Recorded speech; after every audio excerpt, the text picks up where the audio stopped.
No nosso programa Desperte o Poder que há em você, no episódio de hoje, o corpo fala, mas você está ouvindo. É muito interessante esse episódio, que fala sobre a beleza como linguagem da identidade, saúde e expressão emocional. Esse episódio mergulha na interseção entre estética, ciência e espiritualidade, mostrando como o trabalho de um especialista em visagismo, tricologia e injetáveis vai muito além da aparência e é uma jornada de cura, autoestima e reconexão com o ser. Apresento a vocês o nosso amigo, professor doutor Ailton Santos. Seja bem-vindo, professor. Muito obrigado pelo convite. É um prazer estar aqui com vocês e poder contribuir aí com um pouco do meu conhecimento. Que bom. Para começar, né, professor, eu vou querer saber, assim, como é que surgiu o professor José Ailton Santos? Como é que surgiu a área da saúde? Conta pra gente. Na verdade, esse despertar veio desde criança, desde pequeno, né? Porque sabendo que as pessoas se preocupam muito com a aparência. E isso é fundamental, até porque a autoestima é algo que realmente completa o ser humano, Bruno. Sim. Você é um mentor, né, de pessoas e novos profissionais. Então, isso é muito interessante, professor. Você conduz os novos profissionais, novos alunos, a entender o que é a saúde e a beleza, né? Porque estão relacionados. É assim que você age. Isso mesmo, porque, na verdade, o que a gente faz é fazer com que esse aluno ele tenha, na verdade, uma formação completa. Formação completa é essa para que esses alunos eles saiam aí mais fortalecidos e preparados com uma competência eficiente para atender esse público aí do mercado. Professor, o seu trabalho é uma arte. Eu vejo dessa forma. Você une a ciência, a arte, né? Para você ter um propósito de vida profissional. Como é que surgiu isso na sua vida, professor? Por que surgiu o visagismo, a arte, a estética? Como surgiu? Como é que aflorou isso dentro de você? Na verdade, Bruno, isso aí é uma ciência. E cria uma intersecção, é uma ligação entre as duas coisas. Porque, na verdade, este aluno ele precisa compreender o humano, né, ali também de forma integral. Tá? E não só isso, mas também respeitando uma série de fatores que está dentro ali, internamente, desse ser humano. E como é que surgiu isso na sua vida? Por esse lado, como é que você levou para esse lado, né? Os seus estudos? Na verdade, muita curiosidade, é lógico, e também procurar entender o outro, né? Transformar vidas, e isso é muito importante. Que bom, professor, que bom. Transformar vidas, gente, isso é legal pra caramba, né? É uma coisa muito bacana, uma coisa muito, muito louvável. Professor, quando a gente fala em visagismo, é uma ferramenta de autoconhecimento. Quem não conhece o visagismo acha que o visagismo é só trocar de roupa, roupas bonitas, maquiagem, elegância. O que envolve, né, o visagismo e o autoconhecimento? Não é só a aparência física, né? Isso. Na verdade, você também tem que entender essa relação de traços, né, da pessoa. Porque geralmente, quando eu falo de traços, eu estou falando de linhas retas, linhas inclinadas, e tudo isso tem a ver com a personalidade de cada pessoa, né? Como ela se comporta perante o seu dia a dia. Ou seja, não só isso, mas tem outras coisas também, assim como as cores, que é muito importante. Mas o visagismo não é para a pessoa se mostrar para o outro, né? Muitas vezes a gente pensa dessa forma. Quem não conhece o visagismo acha que é isso. Eu tenho que estar linda, maravilhosa, lindo, maravilhoso, elegante para mostrar para o outro. Não é isso, não é, professor? Na verdade, o visagismo é para melhorar essa essência pessoal desse indivíduo. Tá. Para que ele realmente se reconheça melhor. Para isso serve o visagismo. E vai valorizar aquilo que ele tem de melhor externamente. Uma vez que esse externamente ele está melhor, consequentemente, ela vai estar bem também internamente. E aí ela vai se mostrar para o mundo, né, para as pessoas, né, como ela é. Então é uma relação do eu com o meu estereótipo externo. Exatamente. Por isso que a primeira coisa, quando ela senta na minha cadeira, eu pergunto, quem é você? Né? Como que você quer se mostrar para essas pessoas? Porque a primeira pergunta, quem é você? Eu preciso entender isso dela para poder realmente eu trabalhar todas essas ferramentas, né, esse contexto, com esse eu dela. Porque se eu não souber quem é ela, como que eu posso trabalhar? Ela senta na minha cadeira, eu vou fazer essa transformação sem fazer um bate-papo, ter um bate-papo com ela. Então isso não dá. É mais que uma anamnese, né, professor? Vai muito mais além do que uma anamnese. Porque quem é você? Olha que pergunta, quem é você? Não é para responder, eu sou um profissional, eu sou um médico. Não é isso, né? Você está tentando descobrir o interno dessa pessoa para ela colocar isso para fora e você entendeu aonde ela pode chegar. Isso. É assim que você vê o Isso, exatamente. Não só isso. Eu também preciso entender como que é esse dia a dia dela. Qual é a profissão que ela exerce. Porque é a mesma coisa, ela pode muito bem chegar no meu espaço de short e de chinelo. Tá, e no dia a dia dela? Ela trabalha com roupa social, ela é uma executiva.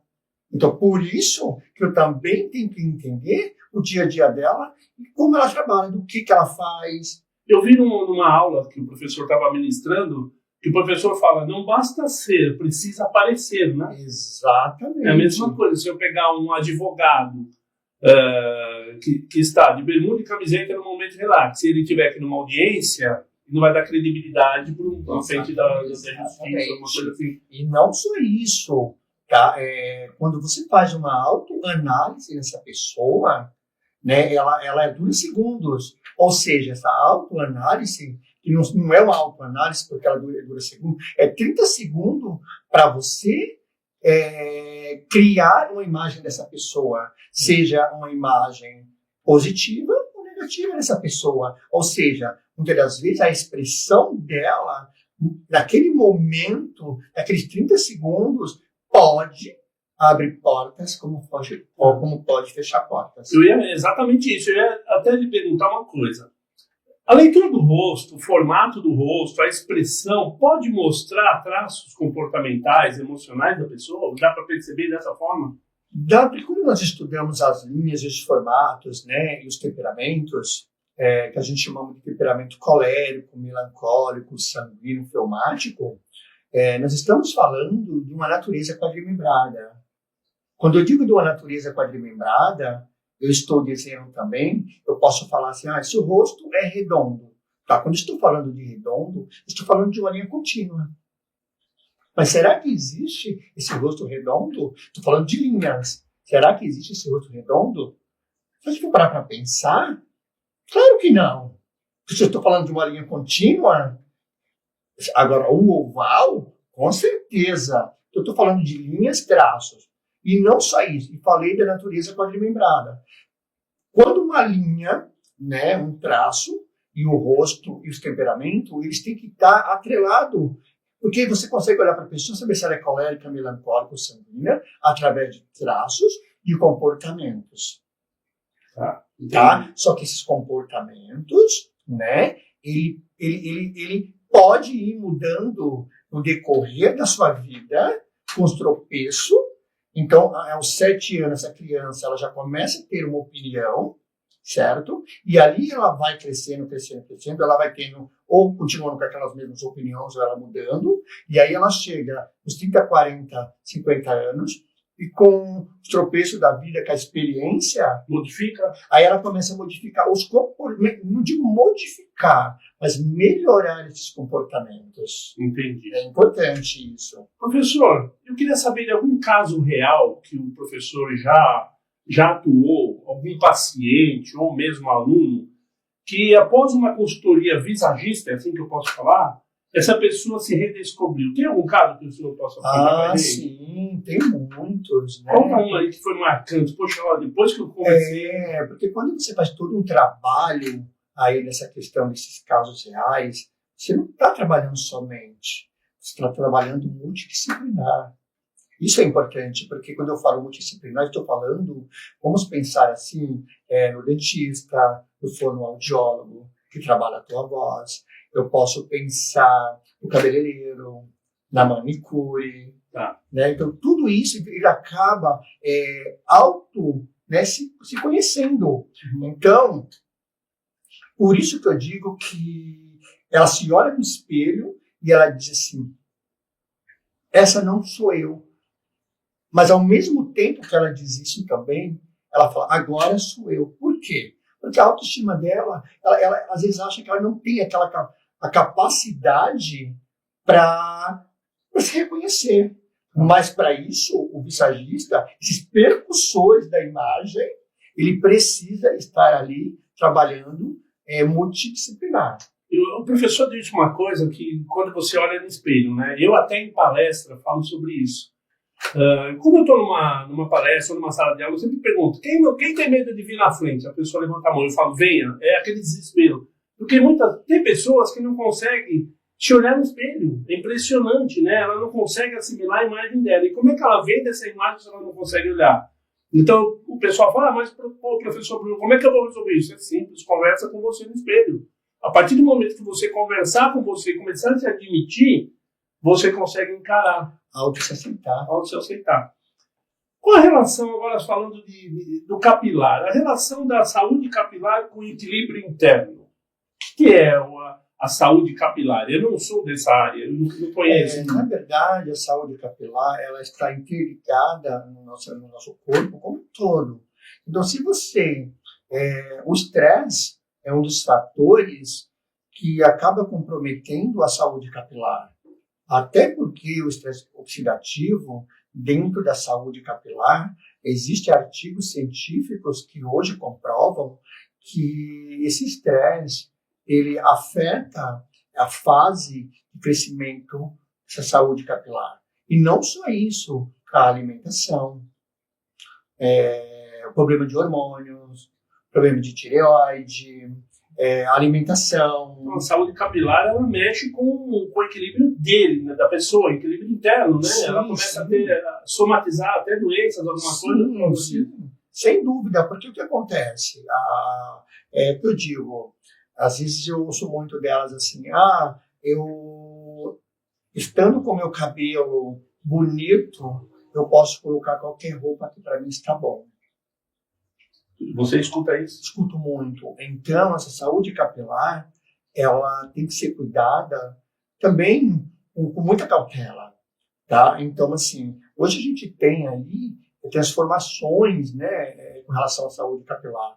Hoje a gente tem alisamentos, a gente tem tinturas, tem outros procedimentos. Então, assim, e aí quando você vai estudar mais a fundo, né, e fazer uma avaliação como um todo, que eu digo avaliação como um todo, é você trabalhar com o hemograma para saber se há uma deficiência nessa saúde capilar. Estou falando de deficiência de proteínas, né, ali, de aminoácidos, né, que são essenciais no nosso organismo. Nós temos os aminoácidos essenciais e não essenciais. Então você pega esses exames para o seu paciente para poder analisar o que você vai fazer com eles. Olha que interessante, gente. Não é só falar, faz isso ou faz aquilo. Precisa analisar, né? Exatamente, porque eu preciso saber de onde está vindo aquela queda capilar. Né? O que está acontecendo? Se ela passou por uma bariátrica, se ela fez uma cirurgia, se ela está tomando um remédio muito forte. Professor, uma pessoa que é muito calva ou é careca, não sei se é esse termo, desculpe, não sei se é esse termo, isso é um problema de saúde capilar ou não? Se ela é calva, a gente precisa investigar tudo isso. Quando a gente fala de investigar, buscar trabalhar essa ficha de anamnese como um todo, além dos exames que eu falei, e ver o histórico também desse paciente, dessa pessoa. Né? Se ela tem na família, se é androgenética, se não é, mas aí também tem a questão também hoje, por exemplo, não são os homens que são calvos. Hoje existe um grande número de mulheres que estão ficando calvas. Por que isso? Isso chama muito a atenção. E uma das causas que a gente vê é o estresse, não só isso, mas também as doenças autoimunes. Porque por questão de medicamentos muito forte. Aí surgem aqueles apliques. Isso. Os apliques. E aí, muitas das vezes, precisa ver como está essa saúde. Existem tratamentos que podem voltar a crescer. Se for uma androgenética, não tem como você reverter o quadro, né? Agora, se for um outro tipo de alopécia, você consegue reverter esse quadro. Professor, a tricologia, que é uma ciência, né, que investiga até causas profundas, trabalha com hormônio, as emoções, os nutricionais. Quando você está fazendo um trabalho desse, e eu já vi o professor falando em uma palestra sobre câncer, e relacionou as pessoas que perdem cabelo por causa do câncer, isso emocionalmente abala demais, né? Sim. O trabalho do tricologista encaixa nisso, ele vai em contra a necessidade de poder ajudar a fortalecer novamente, principalmente porque a pessoa está lá num momento de vulnerabilidade, num momento de uma doença muito severa, né, que causa sequelas, possivelmente, e é principalmente a sequela psicológica, porque quem quer perder cabelo, quem quer ficar sem cabelo? E aí eu sinto que as mulheres são muito mais vaidosas até que os homens. Eu sinto isso, né? O homem coloca um boné e tchau. Mas a mulher não, ela aplique, ela é o turbante. E eu vi sobre essa palestra e eu fiquei muito interessado. Queria que o professor falasse sobre isso. Então, a tricologia, na verdade, ela é uma ciência. E quando eu falo de uma ciência, nós estamos falando da parte fisiológica. Né? Então, a gente tem todo um estudo da fisiologia, né, da tricologia. Então, você está falando de camadas de pele, circulação venosa, circulação sanguínea.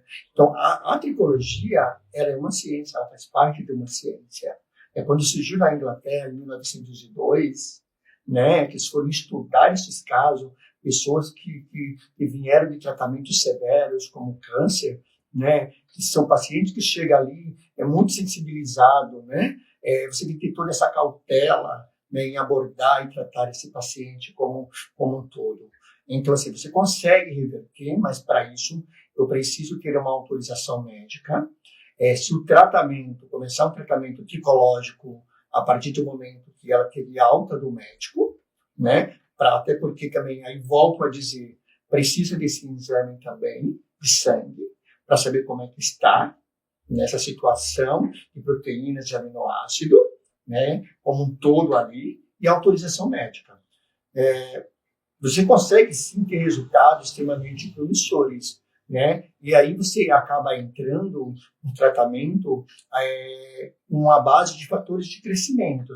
Fatores de crescimento são esses que nós chamamos de TVG, TVF. Então, são fatores de crescimento que eles irão agir na fase capilar que nós chamamos de fase anágena. Né? Então, nós trabalhamos a fase anágena, a tágina e telógena. Então, a partir do momento que aquele paciente ele sai desse tratamento, que foi um câncer ou um outro tipo de doença, essa fase anágena ela é muito comprometida.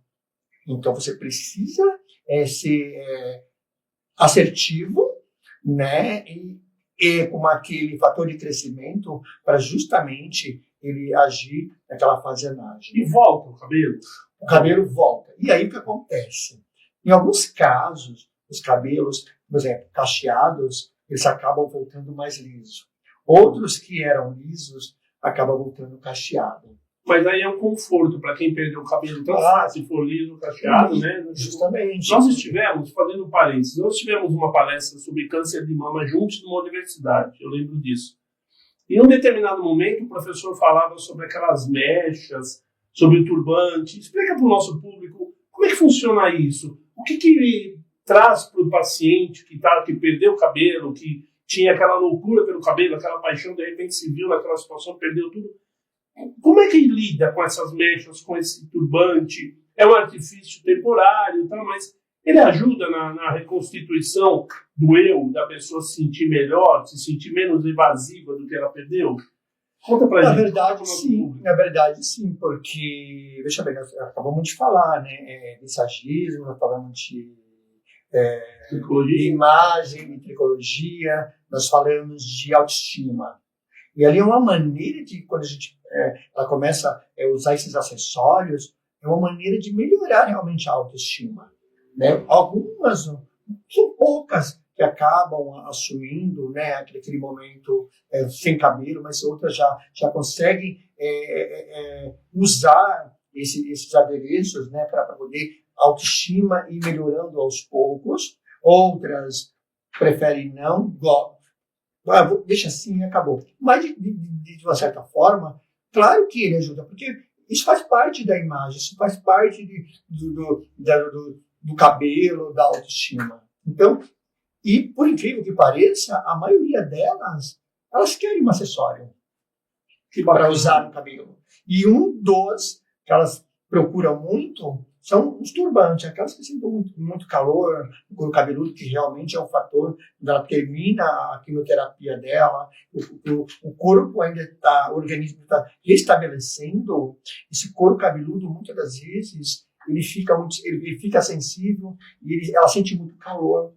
E às vezes ela não consegue usar uma peruca. E aí a gente pensa, mas o turbante deve esquentar muito. Mas não, de certa forma, ainda consegue oxigenar o couro cabeludo melhor, né? Porque eu tenho ainda ali circulação, oxigenação, do que você está usando uma peruca, muitas das vezes que não é muito confortável. Então, mas olha que interessante, pessoal. O professor está contando uma história, né? Está explicando para a gente tecnicamente como é que funciona quando uma pessoa quer colocar um turbante, uma peruca. Mas não é só colocar. Por exemplo, ficou careca, vai lá na loja, compra, fica... Não é só isso, né? É importante que ela passe na mão de um profissional que nem o professor para poder orientá-la. Porque muitas vezes o desejo dela não cabe com a necessidade. Eu penso dessa forma, não é assim? Eu quero pôr uma peruca, será que vale a pena? Não é questão de valer a pena. Será que aquele organismo, naquele momento, ele admite colocar uma peruca, admite colocar um turbante, alguma coisa assim? Não é importante que ele procure um profissional que nem o seu, que tenha o seu conhecimento, professor, para poder ser orientado, né? É importante, porque esse profissional que vai orientar da melhor forma. Porque muitas das vezes ela pode querer, né, aquilo, mas no momento também eu percebo que ela está tão sensível, tão sensibilizada, e você tentar, ela chega e fala assim, eu quero essa peruca, e aí você coloca, e de repente vou voltar, estou falando do capilar, vou voltar no massagismo, aí ela coloca aquela peruca, o cabelo dela era de uma outra forma, aí ela coloca aquela peruca de uma outra forma. E muitas das vezes ela não se aceita. Aí ela bota, eu prefiro assim mesmo. Ela entra em conflito, né? Em conflito. Ela fala, não, deixa assim mesmo, sem cabelo e careca. Eu vou amarrar um lenço, eu vou me sentir melhor. E aí, nesse momento que ela diz isso para você, muitas das vezes você não consegue reverter, porque é uma coisa que você tem que respeitar naquele momento. Ela está passando por esse momento de sensibilidade. Então, eu prefiro usar o lenço. A peruca é muito bonita, mas eu vou me sentir melhor com o lenço. Não sou eu com essa peruca. Entendi. Embora eu quero o cabelo. Entendi. Interessante. Muito interessante essa análise, né? E é importante procurar, por isso que eu falo, é importante procurar um profissional que nem o professor Ailton, que sabe informar e sabe orientar. Não é só falar, vai lá, compra que você vai ficar bonita. Não é isso, né? Ou bonita também, não é só mulher. Professor, vamos falar um pouquinho dos injetáveis. Poucas coisas, porque eu também como professor de gestão em estética e em clínica, e eu percebo muito, a moda virou, vou fazer botox, vou fazer botox, vou fazer botox, e todo mundo comprando muita coisa que não tem nem qualidade profissional para ser utilizada, não tem nem aprovação da Anvisa. Então ficou assim, um meio que as pessoas querem ficar linda e maravilhosa e usando injetável de qualquer forma. Aí a gente vê o quê? Aqueles resultados que mostram na televisão, pessoas que ficaram deformadas, pessoas que ficaram totalmente danificadas, né? O que o professor pensa disso, né? Dessa forma que estão usando os injetáveis?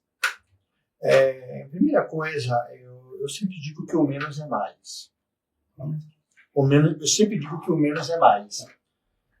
Quando eu estou falando de injetáveis, eu tenho que pensar como um todo, porque, veja bem, não é só chegar lá e injetar, eu preciso ter o conhecimento de anatomia. Tá? E quando eu falo de anatomia, ter conhecimento técnico, saber usar a técnica, né? Em que momento, quando eu estou falando de injetáveis, eu estou falando que você está também ali trabalhando com o ser humano, só que ter esse conhecimento técnico muito amplo. Porque hoje, os cosméticos, as técnicas, elas mudam muito. Se hoje eu estou usando uma técnica há um ano, pode ter certeza, ela está defasada. Se eu esperar para daqui 2 anos eu pensar em outra técnica, eu vou estar extremamente atrasado. E volto mais, esse conhecimento técnico. E tem a ética, né? A ética. O professor dá aula de ética, eu já presenciei também, né? Eu acompanho bastante o trabalho do professor aí. Quando aplicar, por que aplicar, olhar a identidade do paciente, eu vejo que você fala isso em sala de aula, né? Não é só vou aplicar porque eu quero vender, eu comprei o meu produto, eu quero injetar, não é assim, né, professor? Tem que saber quando vai fazer. Dá para chegar no momento e falar para o paciente, não, você não vai fazer porque não é recomendado? Sim. Existe essa possibilidade? Sim. Mas eu quero, professor, mas não é só querer, né? Isso, você acabou de citar a palavra ética. Porque se ela chega no consultório, ela fala assim, eu quero colocar 2 ml numa região que não é cabível, eu tenho que pensar na minha ética. Porque eu posso muito bem, vou usar uma palavra que talvez seja um pouco pesada, desfigurar esse formato de rosto. Tá. Vamos falar de uma boca. A paciente chega e fala, eu quero 2 ml, 3 ml, sei lá, na boca. Eu, geralmente, como professor, e utilizando a minha ética, eu tenho que colocar em prática, eu sempre costumo dizer, vamos devagar. Vamos colocar meio ml. Para ver a reação. Porque tem uma reação. Exatamente. Uma coisa é ela ver no outro, outra coisa é nela. E aí entra a conduta ética. Ótimo. Porque ética. E muitas das vezes eu já disse não. E disse não, e a cliente saiu brava. Mas aí é que tá. Ela sairia pior se fosse da forma errada, porque com certeza. O professor citou o caso das bocas. Quantas bocas que nós vemos, né? E agora atuando, dando aula sobre essa área também, aquelas bocas gigantes, de boca que ficou deformada. Por quê? Será que o paciente forçou a barra e o esteticista aceitou e fim de papo só porque ele pode vender? É porque é complicado, né? Então ia aos poucos para poder. Essa é a tática, né? Sim. Vai aos poucos, vai assimilando até chegar num ponto ideal. Exato, isso. E também, se falando de ética, usar produtos com qualidade. Né? Usar produto com qualidade, usar produtos com Avisa. Nós falamos disso né? Isso, eu estou falando de ética, é importante. Porque muitas das vezes você vai pelo barato e sai caro. Então, a ética, ela tem que estar em todo momento. Por mais que a cliente queira que você faça uma coisa que ela quer, é o seu profissionalismo. O profissional é você. Não ela pega uma revista, ela pega uma foto e fala assim, eu quero essa boca, eu quero esse formato de rosto, eu quero essa testa mais levantada, aí eu quero o olhar levantado. E aí, por isso que é importante você ter conhecimento aí. Quantas harmonizações faciais fizeram, ficaram horríveis, gastaram uma fortuna. Exatamente. E os famosos, há muitos famosos, né, que colocam, escancaram na mídia social. Muita gente não coloca, faz e fica quieto, mas os famosos gostam de fazer isso, vendem os seus produtos assim, e acabam deformando rostos, né, professor? Exato. Porque foi feito da forma errada, não foi feita uma avaliação, não foi feito um profissional que chegasse ao extremo e falar, não é por aí, o teu rosto vai modificar demais. E a quantidade de produto também a ser injetado ali. Porque cada organismo é um organismo. A absorção de um produto ou de uma proteína para o organismo de uma pessoa que tem, sei lá, idade X, ou até mesmo do próprio organismo, cada um reage de uma forma. Então, se eu vou lá e eu coloco um ácido hialurônico para a olheira, será que esse ácido hialurônico, o organismo vai absorver? Vai melhorar? E muitas das vezes você coloca uma quantidade pequena e para quem tem bolsa acaba acentuando mais a bolsa ainda. Entendi. Do olho. Professor, a estética ela é uma ferramenta para empoderar e não padronizar, né? Exato. Não é isso? Isso. A estética é para fazer o quê? Para a pessoa se sentir bem, empoderada? Fala um pouquinho sobre isso. Para não deixar aquele padrão. Todo mundo tem que seguir o mesmo padrão, é assim? Na verdade, a gente vê muito isso, né? Aquela coisa padronizada. Então, a estética ela veio realmente para melhorar. quando digo melhorar, nós falamos melhorar a autoestima, melhorar a aparência da pele, né? Melhorar, ou seja, envelhecer melhor. Tá. Envelhecer melhor seria a palavra. Certo. Né? Hoje, nós pegamos pacientes aí, que estão com 60 anos, que ele já vem tratando da estética. Quando eu digo de esteticamente, não é injetáveis, só injetáveis. Eu estou falando que ela já vem tratando essa pele desde seus 30 anos, né? Consequentemente, claro, com alimentação também. Alimentação e outros profissionais aí que entram multidisciplinar. Então, assim, mas uma dica muito importante, que é importante falar aqui, que se deve todos os dias você, estética, falando estética, você limpar essa pele e tonificar ela e você dormir. Olha a dica do especialista. Todos os dias, gente. Limpar e tonificar essa pele. Pronto, é o suficiente. E não esquecer no dia seguinte o seu protetor solar. Então, eu estou falando da estética. Ou estética não é só você ir lá e você fazer um injetável, você fazer um microagulhamento de pele, você fazer um ácido para descamar a pele. Então, estética também é você fazer um home care. E um home care dentro da sua casa, no dia a dia, faz toda a diferença na parte estética e na aparência da pessoa. Que maravilhoso. Que conselho maravilhoso. Professor, o papel do profissional na beleza e na sociedade, como é que você vê hoje? O profissional da beleza, né, que cuida da beleza em nossa sociedade, ele está pulverizado de uma forma boa, não está? Ele tem muita coisa contra. O que você acha desse papel? Porque você é um papel de profissional, né, da beleza. Então, o que você acha? Como vocês são vistos na sociedade hoje? Porque eu percebo assim, a beleza não tem dificuldade financeira. A beleza não tem, porque quem quer arruma dinheiro e vai fazer, né? Como é que você vê o seu papel na sociedade? Eu vejo o meu papel como assim, um profissional de importância. Sim. Em primeiro lugar. Mas, é claro, essa importância que eu digo, o meu papel, na verdade, está dizendo como um profissional. O meu papel, isso, é deixar as pessoas mais bonitas, mais elegantes, mas de uma forma sutil. Tá.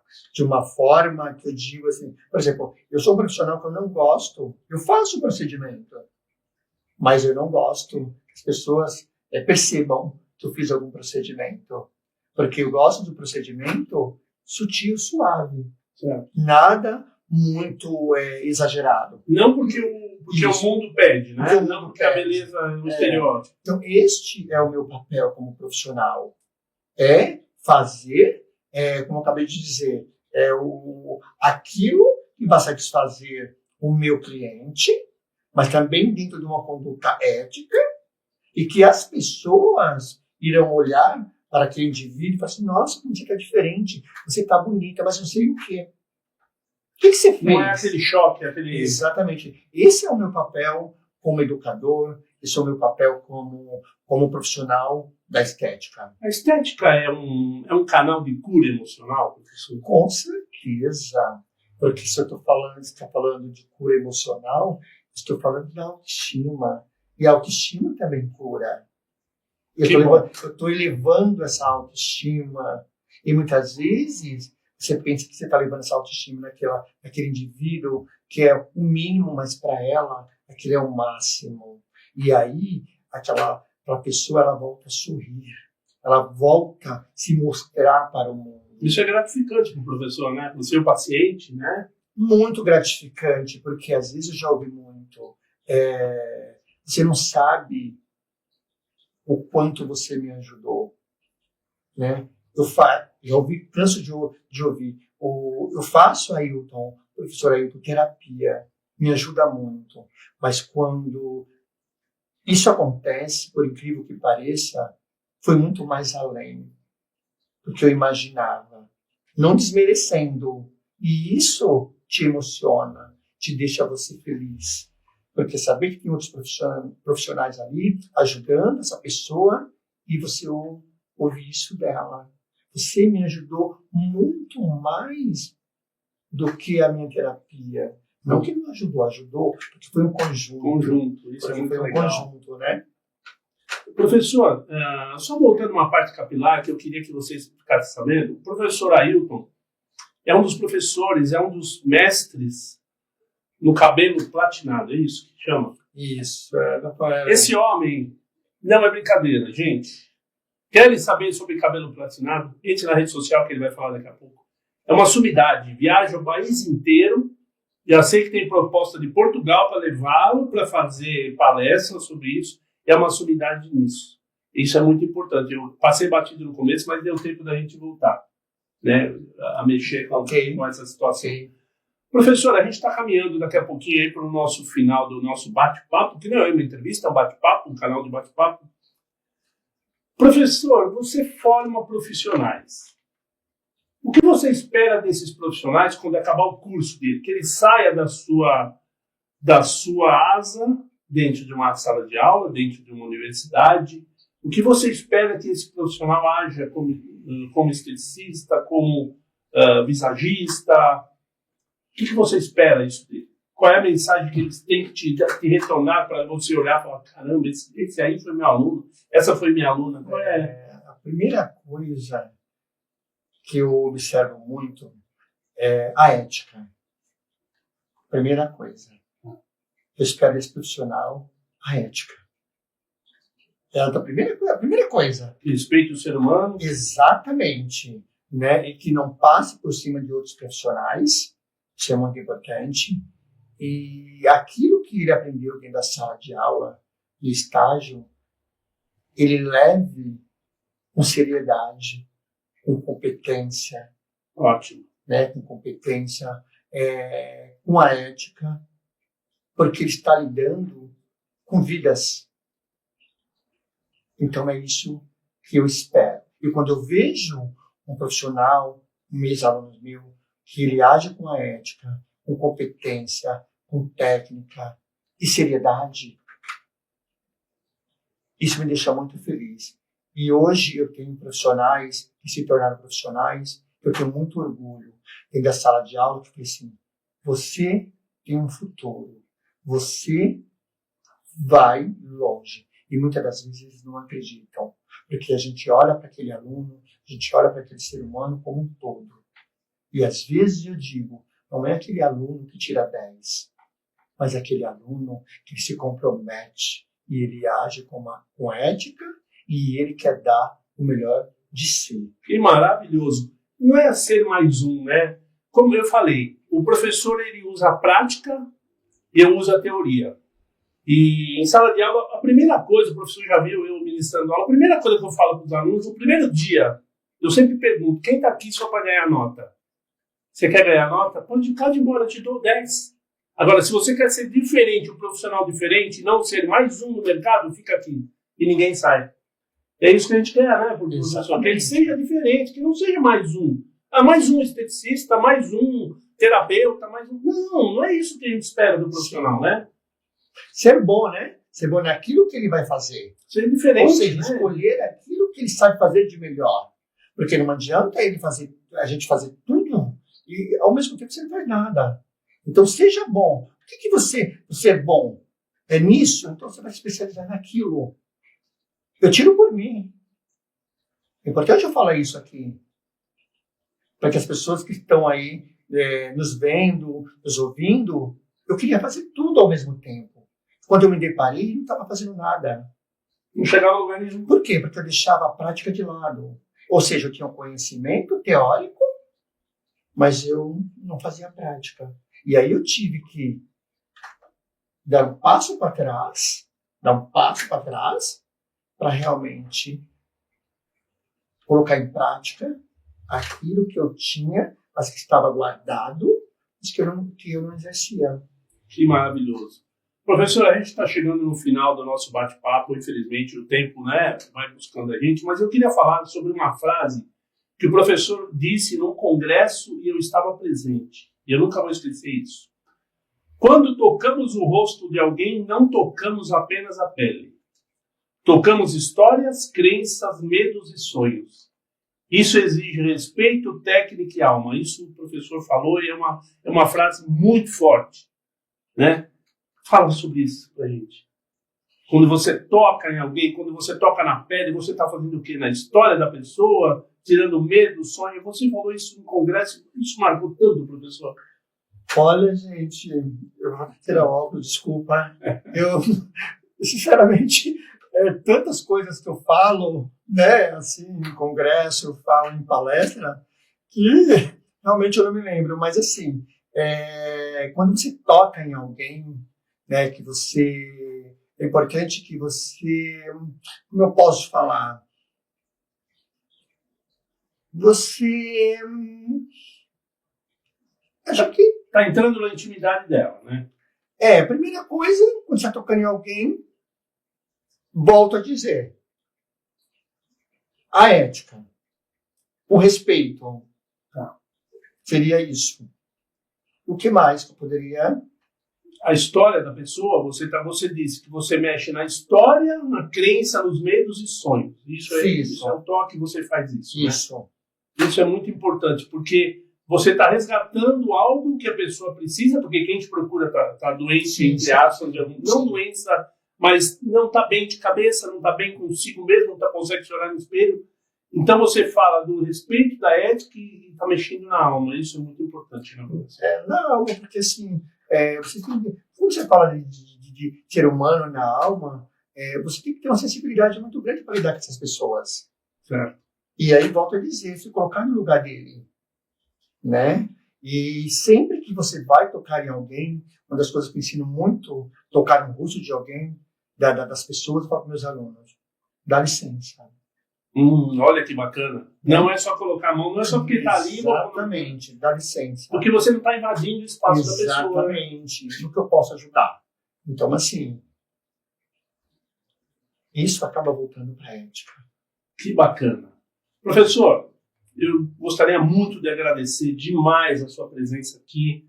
Realmente, olha, fantástico estar comigo, estar com o nosso povo, porque esse pessoal que vai assistir vai ficar encantado com a sua palestra. Eu só gostaria que você deixasse para o nosso ouvinte, o nosso espectador, uma simples mensagem sobre tudo isso que a gente falou. Nunca desista dos seus sonhos, né? Por mais que você tenha tropeço na vida de vocês, sempre levante a cabeça e siga em frente. Porque não deixe ninguém destruir os seus sonhos. Os seus sonhos é só seu e mais de ninguém. Fantástico. Muito bom. Bom, gente, acabou o nosso episódio. Espero vocês que nos assistem no próximo Desperte o Poder que há em você. Eu, Bruno Macri, aqui no TV Humana, muito obrigado. Um abraço. Até mais. Até logo.